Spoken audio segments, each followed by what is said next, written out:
निरंतर नाम जप, अन्य विचार शून्य हृदय। ये बहुत बार आपसे कहा है। उपासक यदि जल्दी लाभ लेना चाहता है तो दूसरों की बातों को सुनना बंद करें। हम जो सुनते हैं, जो देखते हैं, जो बोलते हैं, तीन का साधना में बहुत बड़ा प्रभाव पड़ता है। ध्यान दीजिए, आप जो बोलते हैं, आप जो देखते हैं, आप जो सुनते हैं, वही आपका प्रधान चिंतन बनता है, और चिंतन जो करते हैं वैसी आपकी स्थिति होती है। इसलिए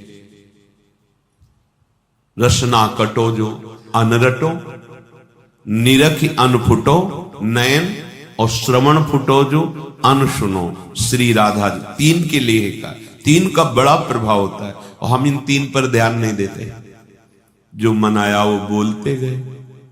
धर्म का ज्ञान नहीं, शास्त्र स्वाध्याय नहीं किया, किसी भी बड़े महापुरुष पर टिप्पणी करने में हमें कोई भय नहीं लगता। वाणी से ऐसे अपराध बन जाते हैं कि आगे उठने की गुंजाइश क्या, गिरते ही चले जाओगे। दृष्टि इतनी पार्थिव हो चुकी है, केवल प्राकृतिक, केवल प्रकृति जनित ही चेष्टा हम देख पाते हैं। श्रवणेंद्रिय इतनी मलिन हो गई है कि उसे दिव्य भागवतिक शब्दों का श्रवण करने का भाव ही नहीं आ पाता है। और ये चिदानंद मार्ग है, प्रेम मार्ग है। पहले तो स्वीकार करें कि हम योग्य नहीं हैं, हमारा निर्णय ठीक नहीं है, फिर हम शास्त्र और सदगुरु की निर्णय को स्वीकार करें। हमें खूब पता है कि हमें बहुत ज्ञान है। चाहे जितना तुम्हें ज्ञान हो वो प्राकृतिक ही है। चिदानंद मार्ग का ज्ञान महापुरुषों का सेवन करने से होता है, पढ़ने से भी नहीं होता। पढ़कर दूसरे को सुना दिया, वाहवाही मिलेगी, प्रणाम नमस्कार आदि आदि, पर आपको तत्वबोध नहीं होगा। महाराज युधिष्ठिर जब तीर्थ यात्रा में भ्रमण कर रहे थे तो एक दिव्य ऋषि प्रकट हुए, और उन्होंने कहा कि युधिष्ठिर, चाहे बृहस्पति के समान किसी को ज्ञान हो, पर जब तक वो ज्ञान वृद्ध का सेवन नहीं करता तब तक उसे तत्वबोध नहीं होता। बहुत आनंद मिला इस बात को पढ़ के, और इस पर चिंतन भी हुआ। परम सत्य है। जैसे किसी संत महापुरुषों के पास कभी कोई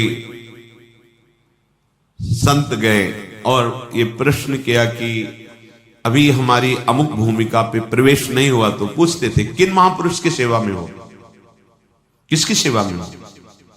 नहीं, सेवा तो नहीं होगा, नहीं होगा। ये होता ही अनुगत होकर के है। देहाती भाषा में जब गंगा किनारे भ्रमण, कितने वर्ष लंगोटी धोई किस महात्मा की? नहीं है, नहीं होगा। ये तब से नहीं होने वाला। सुन रहे हो ना, ये जो पावन चरित्र सुन रहे हो महापुरुष, ये तब से होने वाला नहीं है। जब तक किसी भगवत प्रेमी महात्मा के अनुगत होकर उनके शासन में आपने साधना नहीं की, उनकी आज्ञा के अनुसार नहीं चले, ये बोध होने वाला नहीं। मोक्ष मूलम गुरु कृपा, ये कृपा से बोध होता है। नायम आत्मा प्रवचने न लभ्या न मेधया न बहुधा श्रुते न। बहुत सुनने वाले हो, बहुत बोलने वाले हो, बहुत बुद्धिमान नहीं होगा। बिना भगवत प्रेमी महात्माओं के संग का तात्पर्य होता है उनके रंग में रंगने के लिए व्याकुलता होनी, उनके अनुसार चलना। क्यों में उन्हें नितिक धर्मिन संग रंग बढ़त नित नित सरस, नित नित प्रेम अभंग। यह जो कृपा हरिवंश की, बढ़िया अवसर मिला है। जीवन को ऐसी महान स्थिति में पहुंचा दो जहां से कभी भ्रष्ट नहीं होना होता। वो अमोघ स्थिति है, सब कुछ खुले नेत्रों से दिखाई देगा। इन्हीं नयनन सब सुख देखें, अपनो जन्म सुफल कर लेखें। इन्हीं नेत्रों से, इन्हीं नेत्रों में वो नेत्र प्रकाशित हो जाते हैं, जिसे भगवत रसिक जी कहते हैं, चश्मा नित्य बिहार को दियो बिहारिन मोए। इन्हीं नेत्रों में वो नेत्र प्रकाशित हो जाते, खुले हो या बंद हो, अपने प्राणाराध्य प्रभु को निरखता रहता है। उनकी एक एक चेष्टा देखता रहता है, उनकी एक एक वृत्ति मनोवृत्ति देखता रहता है, प्रभु की मनोवृत्ति, एक एक मन मन की रुचि जान नेह विधि अपार आनंद। वो आनंद कहीं ब्रह्मा को भी पद में भी नहीं है भाई। इस मृत्यु लोक के सुखों की तो बात जाने दो।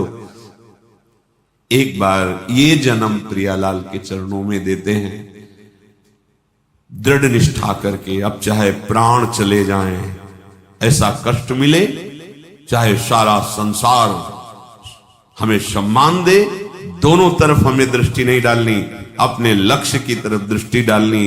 एक क्षण के लिए भी हम प्रभु को ना भूलें। फिर देखो आनंद, देखो कैसा आनंद आता है। इन भोग सामग्रियों के लिए आप परेशान हैं, ये मायाकृत है, तो आपके पीछे डोलेंगी। अभी आपको पता नहीं है ना, रहस्य पता नहीं है, इसलिए आप पागल घूम रहे हो इंद्रियजन्य भोगों को संग्रह करने में। अरे ये तो तुम्हारे पीछे डोलेंगे, बाधा रूप से डोलेंगे, तुम्हें बाधा पहुंचाने के लिए। जिनकी तुम आराधना करते हो भोगों की, वो भोग तुम्हारी आराधना में बाधा पहुंचाने के लिए आएंगे। बस विश्वास मान करके राधा राधा को, न कोई बाधा तुम्हें गिरा पाएगी और न कोई विघ्न तुम्हारे मार्ग में तुम्हें रोक पाएगा। ये मन और बुद्धि ने ही हमें बांध दिया भ्रमात्मक माया में। यही हमें जलाते रहते हैं, फंसाते रहते हैं। नाना प्रकार के दुख ना होने पर भी ये दुख देते रहते हैं।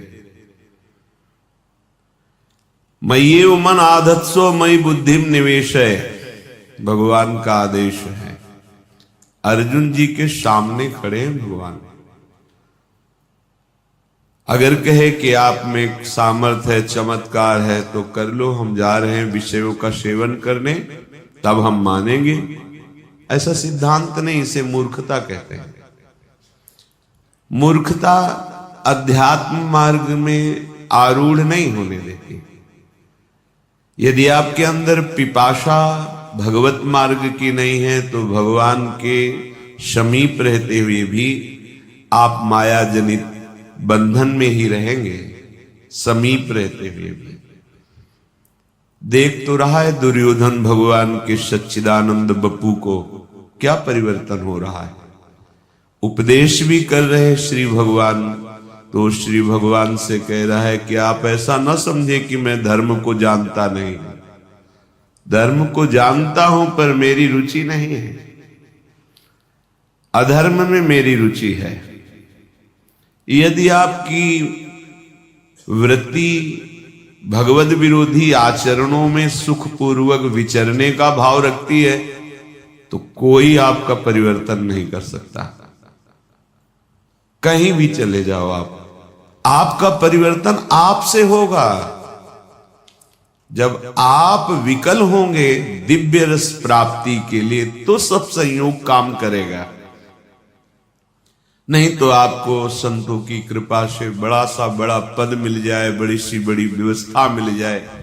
ये सब कल सुना आपने सत्संग में, शास्त्रावाव अर्जुन को भगवान दत्तात्रेय की कृपा से विमान मिला, ऐश्वर्य मिला, सब नष्ट भ्रष्ट हो गया। ये मन और बुद्धि भगवान में जितना हमको प्रयास, ऊर्जा, शक्ति, बल दिया है, हमें अर्पित करना है भगवान में। ये अभ्यास से होता है। आप रात दिन जब इस बात का अभ्यास करेंगे कि आपका मन, आपकी बुद्धि प्रभु में अचल हो जाए, तो हो जाएगी, पक्का हो जाएगी। पर आप अभ्यास नहीं करते। आप सोचते हैं कि कोई ऐसा चमत्कार प्रकट कर दे, तो हम आपको कहते हैं ऐसा कोई चमत्कार नहीं है। शास्त्रों के स्वाध्याय से और संतों के संग से और उनके वचनों की कृपा प्रसाद से ऐसा अनुभव हुआ है। आपको करना होगा। संपूर्ण शास्त्रों में भगवत प्राप्त महापुरुषों की ही वाणी है और वो अपने निज जनों को सामने ही उपदेश करते हैं। पर वो कहते हैं कि यदि मुझे जानना है, मुझे पाना है, तो तुमको अपना मन समर्पित करना होगा, अपनी बुद्धि समर्पित करनी होगी। ये आपका कार्य है। आप अपने मन और बुद्धि को विषयों में लगाएं, मनमानी आचरणों में लगाएं, कुतर्क विचारों में लगाएं, फिर भगवदानंद नहीं। ये तो अत्यंत श्रद्धा और विश्वास से है। वचनों पर श्रद्धा विश्वास करके जब आगे बढ़ा जाता है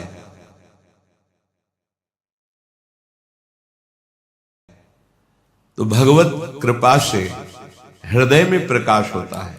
जैसे अभी आंख मूंदो तो अंधकार नजर आएगा, फिर आंख खोलो या मूंदो एक ही बात नजर आती है। वो नजरों में बैठ जाते हैं। वो कोई प्रवचन की वस्तु नहीं है, वो कोई पार्थिव वस्तु नहीं कि उसे प्रमाणित करके दिखाया जाए। तो अनुभव गम में भजे ही जय संता। जो आपको नाम मिला है, मंत्र मिला है, इस पावन भूमि में बैठने का सौभाग्य मिला है, यहां की बड़ी सी बड़ी पदवी मायाकृत है। आज है, कल नहीं रहेगी। पदवी और पदवी वाला दोनों नहीं रहेंगे। स्थायी, अविनाशी, नित्य सच्चिदानंद बात प्रभु का नाम जितना आपने कमा लिया, वो लोक लोकांतर में आपको महासुख प्रदान करेगा। ये विश्वास का विषय है। इसको बाहरी किसी कागज में लिख करके प्रमाणित नहीं किया जा सकता। ये हृदय का विषय है। जब आप गुरु प्रदत्त नाम निरंतर जपते हैं तो गुरु कृपा से निरंतर जपने की प्रियता प्राप्त होती है। अव्यावृत भजनात्, भजन करते करते ऐसी स्थिति आ जाती है जो अनिर्वचनीय है। एक दो बार प्रश्न हुआ कि भगवत प्राप्ति के बाद कैसा लगता है, मोक्ष होने के बाद कैसा लगता है। तो ये तो बहुत बड़ी बात है। बहुत सुंदर गुलाब जामुन आपको पवावें, कैसा लगा आपको? मीठा नहीं, वैसे कैसा लगा? बहुत अच्छा नहीं, कैसा? बहुत अच्छा कैसा लगा? अब बोलो, आप कहोगे खा के देख लो, बस यही उत्तर होगा।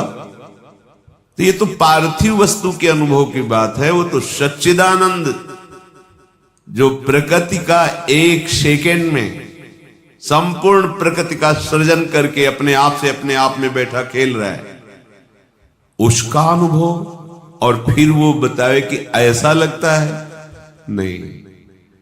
ये वाणी के अगोचर विषय है। मूकास्वादनवत अनुभव गम में भजे जे क्षमता। ये तो अनुभव का स्वरूप है। तिल भर पृथक न रहा, बढ़ चला परम नवीन अतुल रस रंग। कभी बढ़ी व्याकुलता होती, फिर जब होता अमिलन भान। तुरत प्रकट हो कर स्मृति में तुम करते सुखद स्पर्श का दान। तब से कभी वियोग कभी मिलन होता, फिर कभी मिलन संभोग।